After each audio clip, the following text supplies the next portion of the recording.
Jadi jika merujuk kepada Al-Quran, surat Al-Fajr ayat 15 sampai 16, itu ada 3 perkara yang diujikan oleh Allah Azza wa Jalla kepada manusia. Yang pertama apa? Karomah, kemuliaan. Yang kedua, kenikmatan, kebahagiaan, kesenangan, kelapangan, kemudahan, kesehatan. Kemudian yang ketiga, keterbatasan. Rizkinya oleh Allah dibatasi. A'udzu billahi minasyaitonir rajim. Fa ammal insanu idza mabtalahu rabbuhu fa akramahu. Maka adapun manusia apabila Allah mengujinya lalu memuliakannya dan memberinya kenikmatan, fayaqul Rabbi akraman. Maka dia berkata, Tuhanku telah memuliakanku. Dia senang, bahagia, bangga dan sebagainya. Wa amma idza mabtalahu faqaddara alaihi rizqahu. Namun apabila Allah mengujinya lalu membatasi rizkinya, fayaqulu Rabbi ahanan. Maka dia berkata, Allah Tuhanku telah menghinakanku. Ini keimanan, keyakinan yang tidak istiqomah. Ketika dimuliakan, ketika disenangkan, dia husnudzon, berbaik sangka kepada Allah. Tetapi ketika dibatasi rizkinya, menganggap Allah itu tidak memuliakannya, menganggap Allah itu tidak memberikan nikmat kepadanya, bahkan menganggap Allah itu menghinakannya. Ini namanya suudzon. Jadi tidak boleh kita suudzon kepada Allah. Makanya alhamdulillah ala kulli hal. Keadaan apapun yang kita hadapi, keadaan apapun yang kita alami, kita ucapkan alhamdulillah. Bahkan ketika menyikapi musibah kematian, tetap kita ucapkan alhamdulillah. Jadi kalau ada orang diuji dengan musibah kematian dan yang dimatikan oleh Allah, yang diwafatkan oleh Allah adalah orang yang paling dicintainya, buah hatinya, jantung hatinya, kemudian mengucapkan alhamdulillah. Setelah itu inna lillahi wa inna ilaihi raji'un. Dia berhamdalah dan beristirja ketika diuji dengan musibah kematian. Maka malaikat oleh Allah disuruh untuk membangunkan sebuah rumah di sorga. Jadi malaikat itu oleh Allah ada yang ditugaskan untuk membangun rumah. Coba kalau malaikat membangun rumah, kira-kira rumahnya kecil atau besar? Bagus atau jelek? Megah, besar, indah, bagus. Udah gitu di sorga lagi. Jadi jangan sampai kita masuk sorga tapi tidak punya rumah.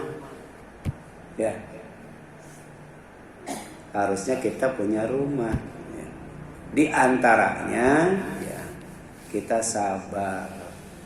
tawakal, ikhlas ketika diuji dengan sesuatu yang tidak menyenangkan. Karena pasti buahnya adalah kebaikan. Jadi jangan sampai kita berbaik sangka ketika diuji dengan kemuliaan dan kenikmatan. Kemudian berburuk sangka ketika diuji dengan keterbatasan. Anak tetangga bisa kuliah S1, S2, S3. Sementara anak kita nggak bisa. Nggak bisa. Kenapa? Nggak ada duitnya. Kalau dulu kuliah murah atau mahal? Murah. Saya kuliah 1 semester 26.000. Di universitas terbuka itu 1 semester itu 35.000. Dikasih buku tebal-tebal banyak. Ditambah kaset lagi, Bu. 35.000. Sekarang beli LKS tadi berapa, Bu? SPP-nya berapa? Apalagi kuliah. Ada yang kuliahnya itu pengen kuliah, pengen sekolah, itu biayanya 800 juta. Iya. Ada tuh 800 juta. Sebab kalau tidak 800 juta nggak bakal diterima. Gitu. Jadi ketika dimuliakan oleh Allah sebagai orang kaya, sebagai pejabat, penguasa, orang yang berilmu, maka kita harus berbaik sangka kepada Allah. Itu anugerah Allah. Tapi juga hati-hati, itu ujian dari Allah. Jangan sampai apa? Sombong. Jangan sampai lupa diri. Jangan sampai berlebih-lebihan. Contohnya Fir'aun kan, dikatakan togo, melampaui batas. Kenapa? Ketika diuji dengan kemuliaan, diuji dengan kenikmatan dalam bentuk kekuasaan, malah dia mengaku dirinya sebagai Tuhan. Akhirnya dibinasakan. Demikian pula dengan Qarun, ketika dimuliakan oleh Allah, diberi kenikmatan oleh Allah dalam bentuk kekayaan yang berlimpah, sampai kuncinya saja tidak bisa diangkat oleh orang yang paling kuat. Tapi lagi-lagi sombong.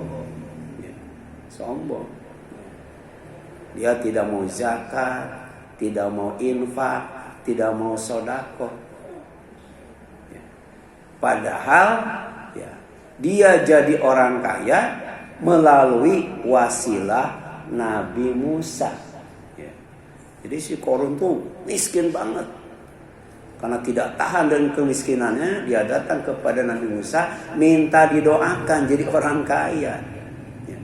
Tetapi ketika dikayakan oleh Allah, dijadikan orang kaya oleh Allah, ditagih zakat, infak dan sedekah oleh Nabi Musa, dia berkata, saya jadi orang kaya karena apa? Karena ilmu yang ada pada saya.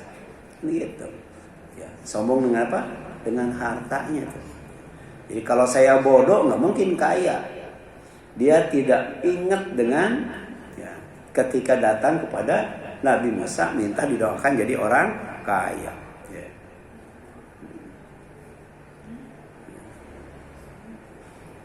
Kemudian yang selanjutnya, kemuliaan, kenikmatan adalah musibah yang menyenangkan. Jadi tidak semua musibah itu tidak menyenangkan. Ada musibah yang menyenangkan. Apa? Diuji dengan kemuliaan dan kenikmatan. Hidup mulia, hidup nikmat. Itu musibah. Tapi musibah yang menyenangkan, namanya as-sarra. Tapi juga ada musibah yang tidak menyenangkan, namanya ad-dharra. Contohnya apa? Rizkinya dibatasi. Nah, rizki sendiri itu maknanya luas banget ya. Ketika kita memahami kebenaran, itu rizki itu. Kita bisa mengikuti kebenaran, itu rizki. Kita memahami kebatilan, itu rizki. Kita bisa menjauhi kebatilan, itu rizki. Hidup senang, kemudian hidup untung, itu juga rizki. Kemudian sedangkan keterbatasan adalah musibah yang tidak menyenangkan. Kemuliaan, kenikmatan dengan keterbatasan jika disikapi dengan iman yang benar. Jadi iman itu tidak hanya sekedar percaya. Iman itu tidak hanya sekedar ucapan saja, tapi harus dibuktikan dengan sikap dan perbuatan. Di antaranya ketika menyikapi musibah, baik musibah yang menyenangkan ataupun musibah yang tidak menyenangkan, itu harus disikapi dengan iman yang benar, iman yang dikagumi oleh Rasulullah Sallallahu Alaihi Wasallam, iman yang mengagumkan. Nah, kalau musibah itu baik yang menyenangkan atau yang tidak menyenangkan disikapi dengan iman yang benar, pasti akan membuahkan kebaikan.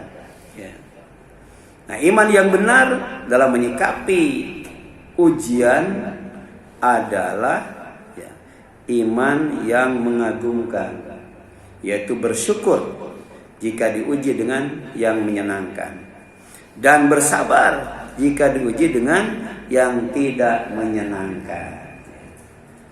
Jadi kalau menyenangkan, maka bersyukur. Hidup dihormati oleh orang, disegani oleh orang, diteladani oleh orang, itu dimuliakan. Itu senang. Wajib disyukuri. Supaya apa?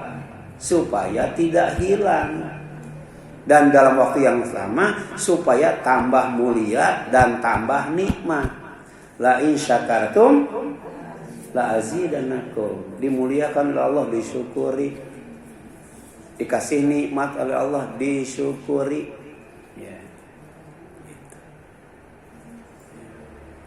Nikmat itu pasti enak, tapi enak belum tentu nikmat. Ada orang yang makan enak ketika ditanya berapa, kata yang punya tempat makan 5 juta. Itu enak tapi tidak nikmat enak tapi tidak nikmat. Makan segala macam makanan enak-enak itu, tapi kemudian pas bayar murah.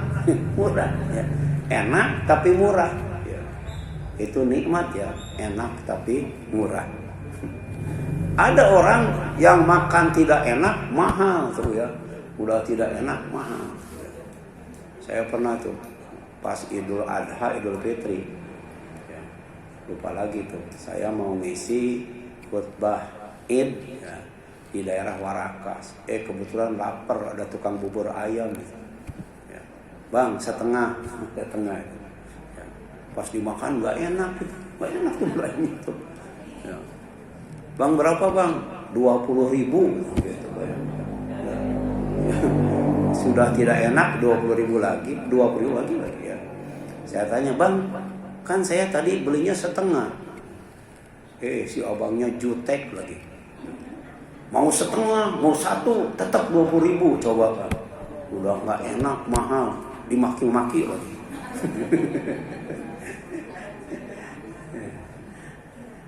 Jadi ada 2 tukang bubur, sampai hari ini saya ingat terus tuh. Padahal saya datang ke sini tuh tahun 93, saya makan bubur tuh 92. Sampai sekarang itu ya, ingat terus sama tukang bubur itu. Ya, udah nggak enak, mahal ya. Kalau yang tadi, yang id itu itu masih baru itu, masih baru. Ya. Kan saya kalau pagi-pagi itu makan bubur itu. Jadi lapar, ternyata udah nggak enak. Ya, biasanya kan 8.000 ya setengah ya. Ini 20.000 ya. Ya. Jadi ajaban li amril mukmin kata Nabi, ya. Alangkah mengagumkan, alangkah menakjubkan, ajaib banget ya, urusan orang yang beriman. Ya. Orang yang beriman tuh hidupnya mengagumkan, ya, menakjubkan. Ya. Orang yang beriman itu. Kenapa? Inna amrahu kullahu khair. Ya. Sebab semua urusannya ya, itu baik semua. Ya. Orang yang beriman tuh semua urusannya baik semua. Mau kaya, mau miskin, ya. Mau senang, mau susah, mau lapang, mau sempit, ya. Mau jadi pejabat, mau jadi rakyat, ya. Tetap baik itu, baik tetap itu. Walaisa dzaka li ahadin illa lil mu'min, dan itu tidak ada pada orang lain kecuali pada orang yang beriman. Kenapa imannya menakjubkan? Kenapa hidupnya urusannya tuh baik semua? Ya. In asabahu ya, sarra, in asabathu sarra. Jika musibah ya, menimpa kepadanya ya, yang menyenangkan ya, jika musibah yang menyenangkan menimpanya ya, syakaro, dia bersyukur ya, bersyukur, fakana khairan lah ya. Maka mensyukuri musibah yang menyenangkan itu, menyikapi musibah yang menyenangkan itu, buahnya adalah kebaikan. Wa in asabatu dzarra, dan jika musibah yang menimpanya itu adalah musibah yang tidak menyenangkan, sabaro, dia sabar, fakana khairan lah. Dan musibah yang tidak menyenangkan jika disikapi dengan sabar, buahnya adalah kebaikan, endingnya adalah surga. Ibu nanti di rumah baca surat Al-Insan ayat 1 sampai terakhir. Bahwa ternyata yang namanya surga itu pertama balasan orang yang bersyukur. Orang yang bersyukur itu ya, bahagianya itu puncaknya di surga. Wa basyiris sabirin, sampaikan berita gembira kepada orang-orang yang sabar. Yang diperintah adalah Nabi Muhammad SAW. Kenapa? Karena sabar itu happy ending. Demikian pula syukur. Ya, silakan. Ya. Dalam surat apa tadi? Al-Insan. Ya. Bahwa surga itu pertama balasan bagi orang yang sabar. Wa jazaahum bima sabaru jannatan wa harira. Dan dia Allah akan membalas mereka karena mereka telah sabar. Dengan apa balasannya itu? Jannatan, dengan surga, tempat yang menyenangkan. Wa harira, dan kain sutra, tempat yang mewah. Surga itu tempat orang bersenang-senang dan tempat orang yang bermewah-mewah. Di dunia nggak boleh makan pakai piring emas, nggak boleh, nggak boleh. Tapi di surga, ya, rumahnya juga megah, ya, mewah. Ya. Orang Islam itu tidak boleh hidup mewah, karena hidup mewah itu ya, khusus nanti akan ya, didapatkan ketika berada di surga. Di antaranya kalau hidup ya, dengan iman, ketika diuji dengan musibah yang tidak menyenangkan, dia sabar. Ya. Happy ending. Wa basyiris sabirin. Ya. Ya. Demikian pula sorga. Sorga itu balasan ya, orang yang bersyukur. Ya. Gitu. Wa kana sa'yukum mashkura. Ya. Dan usaha mereka ya, dalam menjaga iman, Islam, ihsan, ya, akidah, ibadah, syariah, akhlak, ya, maka itu semuanya akan disyukuri oleh Allah, akan dibalas ya, dengan balasan yang setimpal. Ya. Ya. Jadi buah sabar, buah syukur itu adalah sorga. Ya. Kemudian yang selanjutnya, ini hadis riwayat Muslim ya, dari Suhaib radhiyallahu anhu. Ya. Suhaib itu sahabat kecil, Bu. Kalau Junaid itu tentara kecil. Ada juga Suhaibah. Suhaibah itu istri yang munggil. Suhaibah. Ya. Ya. Ada kan lagu Suhaibah. Ya. Itu dari kata sohibah. Kalau Suhaibah istri. Tapi kalau istrinya munggil, ya, istrinya kecil, namanya Suhaibah. Ya.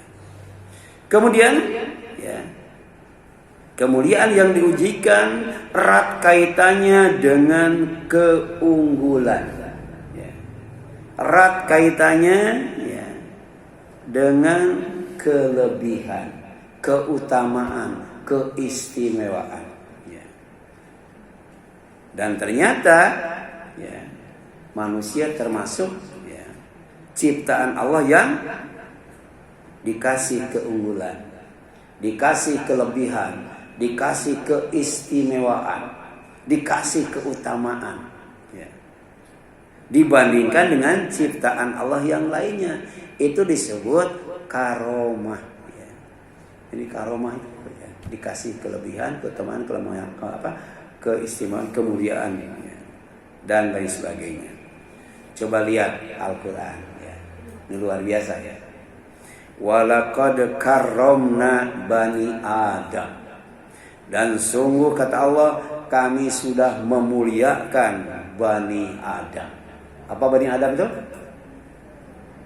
Manusia ya. Karena Adam itu Abul Bashar, bapaknya manusia ya.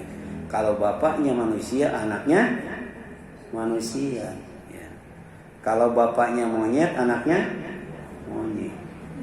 Kan kata Charles Darwin ya, karena dia komunis, manusia itu sebenarnya turunan monyet.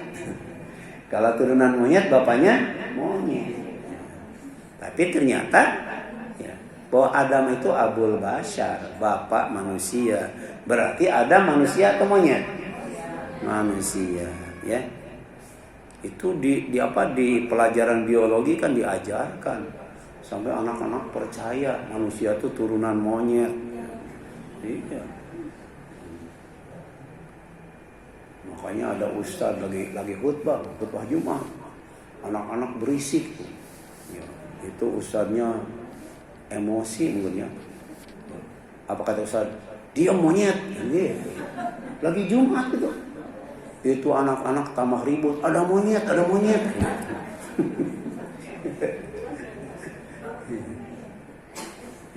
Saya pernah ngajar itu di di daerah Cipinang Jaya 2E itu, ngajar anak-anak kayak Umi Lela gitu ya. Itu kalau di Bandung itu anak itu enggak ini gitu. Biasa di sana badung-badung gitu. Ya. Saya emosi juga. Dasar kunyuk. Anak-anak tanya, "Pak, kunyuk apa?" "Kunyuk itu cakep." Iya. Padahal kunyuk itu apa kunyuk? Nggak tahu dia kunyuk monyet. Ketika nanya kunyuk apa? Mau apa? Kunyuk itu cakep. Nah itu yang pertama ya. Sungguh kami sudah muliakan Bani Adam. Anak Adam. Wa hamalnahum fil barri wal bahri. Kami tempatkan di daratan dan di lautan. Manusia itu di darat bisa hidup, di laut juga bisa hidup. Ya. Bahkan sekarang di udara juga bisa hidup. Ya. Itu ada laboratorium luar angkasa. Ya. Ya. Setinggi-tingginya burung, ya. Ya. Itu tidak bisa mengalahkan pesawat terbang. Ya. Ya. Berarti ya, terbangnya pesawat terbang itu lebih unggul dibandingkan dengan terbangnya burung. Ya, sedalam-dalamnya ikan berenang di dalam laut, masih ada yang lebih dalam lagi, kapal selam. Ya bisa sampai ke daratan, ke dasar laut itu. Ya. Itu hebatnya manusia, ya, dikasih kelebihan. Ya, bisa terbang melebihi burung, bisa berenang melebihi ikan. Ya, itu ya. Itu bentuk karomah itu. Ya. Warazaqnahum ya, minat thayyibat. Ya, dan kami kasih rezeki mereka dari yang baik-baik. Ya. Manusia itu oleh Allah diperintahkan untuk makan yang halalan thayyiban. Bukan hanya halal tapi juga thayyiban. Halal hukumnya, tapi juga thayyib zatnya. Ya. Ada mitos ya bahwa kalau makan asin ya, atau yang garamnya agak banyak gitu ya, itu katanya bisa menyebabkan jantung ya. Jantung. Kemarin ada video dari mana ya? Dokter dia jelaskan itu nggak benar ya. Jadi yang bikin penyakit jantung itu bukan garam, tapi gula pasir gitu ya. Gula pasir. Gula pasir itu bisa menyebabkan ya, darah kental ya. Kemudian ya, pembuluhnya tersumbat, akhirnya menyebabkan jantung. Ya. Tapi kalau garam enggak. Ya. Tapi ada caranya. Ya. Yaitu sebelum makan ambil garam sedikit, kemudian diinikan ke lidah. Ya. Baru kemudian kita makan seperti biasa. Ya. Gitu. Apalagi sekarang ada garam Himalaya. Ya. Katanya kalau yang punya penyakit prostat ya, itu obatnya itu murah ya. Kalau di iklan kan semua obat dari dokter jangan dikonsumsi, itu racun kan gitu ya. Ya, setelah itu dia nawarkan herbal ya. Saya buka paling murah 195.000 kan. Kalau obat dokter kan nggak sampai segitu, ada yang 375.000 gitu. Pokoknya jangan makan obat dokter, makan obat ini. Harganya mahal, Tapi ada obat yang murah, ya. Dan semuanya itu ternyata ya dari buah-buahan ya. Ya. Obat gula, tomat dan kacang panjang, ya, gitu kan. Ya. Obat supaya adem apa? Ya. Adem, ya. Supaya adem apa? Ya. Timun sama buah pir katanya ya. Kalau mau kulit halus ya, itu minum buah naga ditambah pisang ya. Waduh ya. Insya Allah tuh ya. Kan dibandingkan dengan obat yang di internet kan masih murahan itu ya. Saya pernah coba itu ya, apa tuh, buah naga ditambah pisang. Buah naganya 22.000, pisangnya ternyata 10.000 tiap hari ya. Lumayan gede juga ya. Tapi tadi dibandingkan dengan apa? Dengan obat-obat yang banyak beredar itu ya. Ya. Saya pernah itu ya, 195.000 saya beli. Isinya 60 katanya. Pas dibuka cuma 10 biji isinya ya. Ya. Yang baik-baik. Yang jelek-jeleknya buat anjing, buat kucing, buat ayam, ya ya. Yang jelek-jeleknya kan. Dagingnya buat manusia, tulangnya buat apa? Iya kan. Yang itu bentuk kemuliaan, karomah namanya. Oleh Allah dikasih ya, rizki yang baik-baik. Dalam waktu yang sama wa fadzalnahum ala katsir ya. Mimman khalaqna tafdila. Kami kasih keistimewaan, keunggulan, kelebihan, keutamaan dibandingkan dengan makhluk lain yang kami ciptakan. Ya. Itu luar biasa ya. Dari dulu ya, yang namanya rumah burung ya, berubah atau enggak? Rumah burung enggak berubah dari dulu ya. Tapi rumah manusia berubah enggak? Hebat itu ya, rumah manusia. Ini kelebihan manusia ya. Dikasih ilmu, dikasih teknologi, dikasih akal dan sebagainya. Kemudian yang selanjutnya di sini dijelaskan ya, kemuliaan erat kaitannya dengan ketakwaan. Ya. Jadi ada Rasul bertanya, siapa di antara kalian yang ingat dengan Ibnu Fulana, anak si Fulana? Rasul tidak menyebutkan namanya. Kemudian ada sahabat yang angkat tangan, anak ya Rasulullah, saya Rasul, saya ingat itu. Ya. Ya. Ingat. Ya. Namanya Thabit bin Qais. Ya. Nah, kata Rasul, ini orang-orang yang ada di sini, kamu pandangi wajahnya. Kamu ingat nggak siapa yang namanya Ibnu Fulana?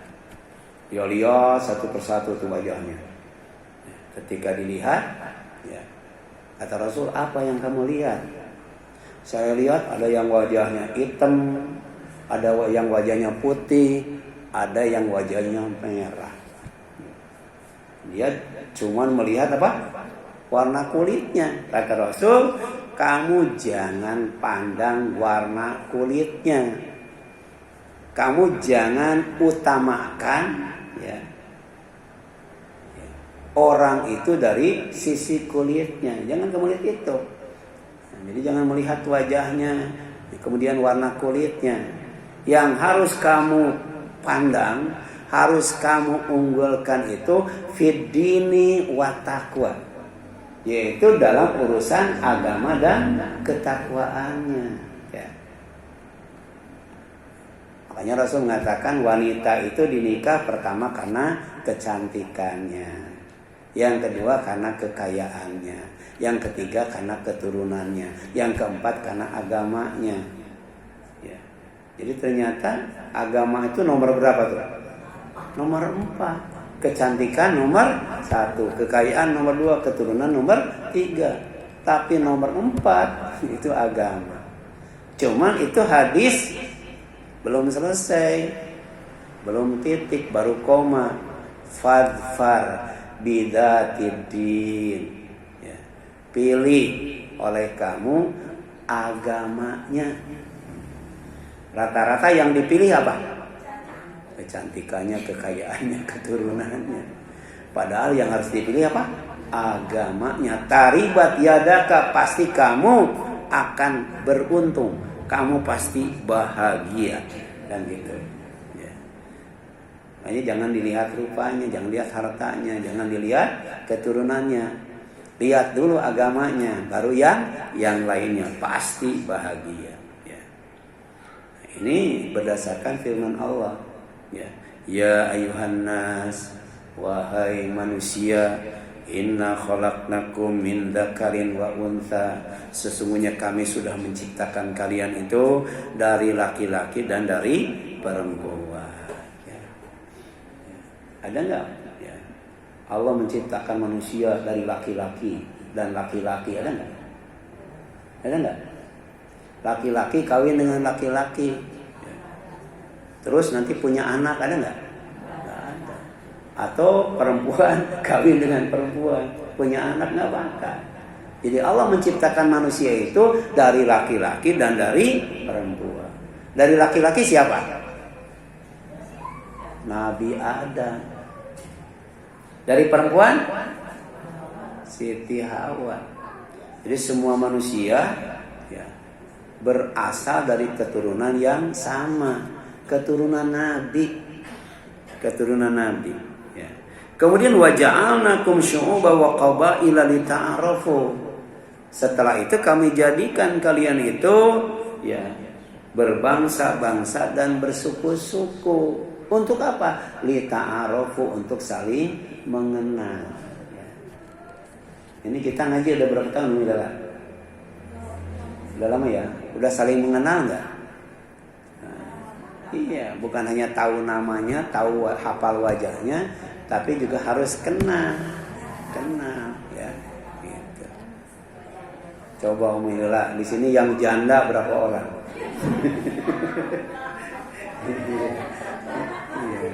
Coba di sini yang anaknya banyak berapa orang?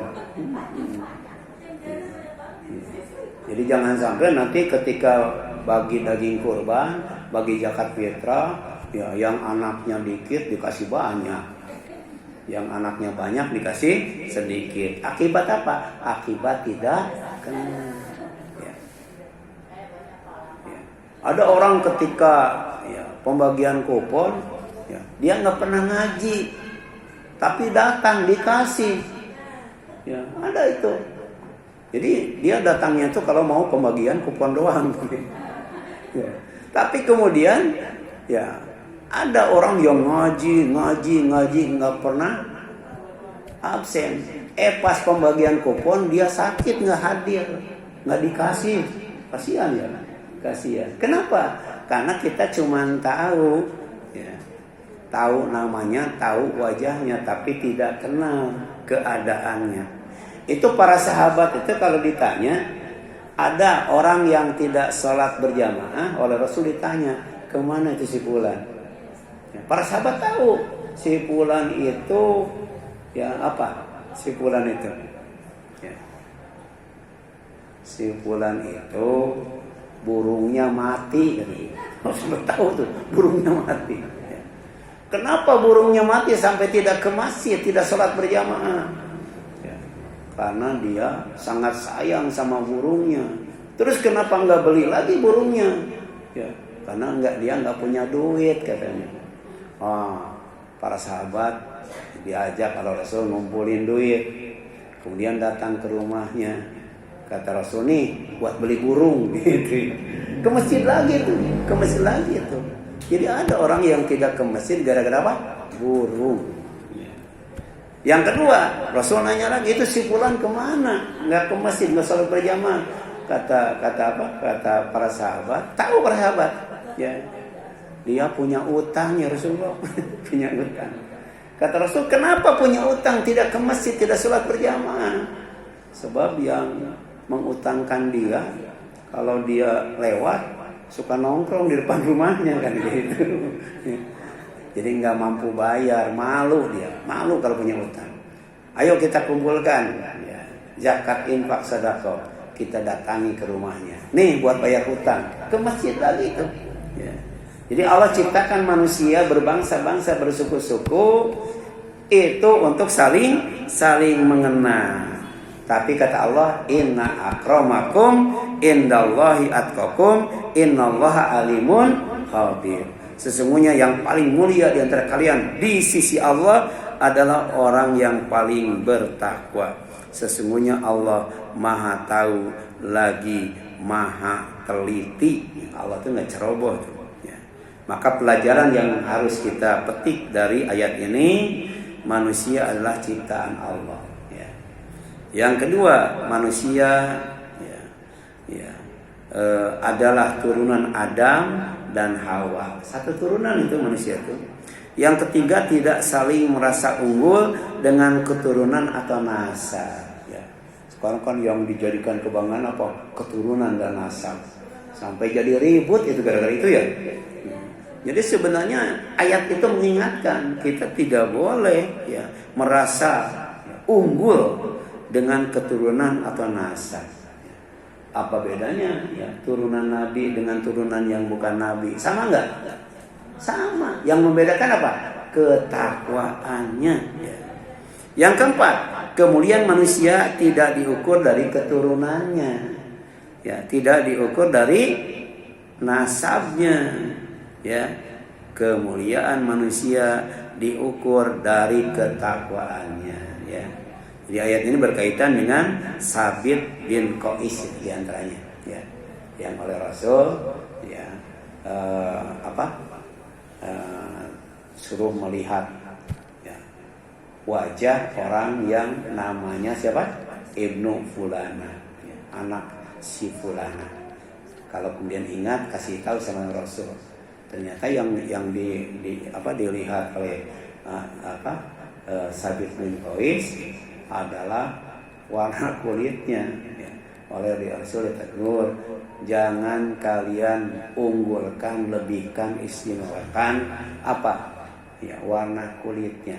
Tapi yang wajib diutamakan, diistimewakan, diunggulkan itu adalah agamanya dan ketakwaannya. Wallahu a'lam. Silakan, ada yang ingin ditanyakan sampai sini?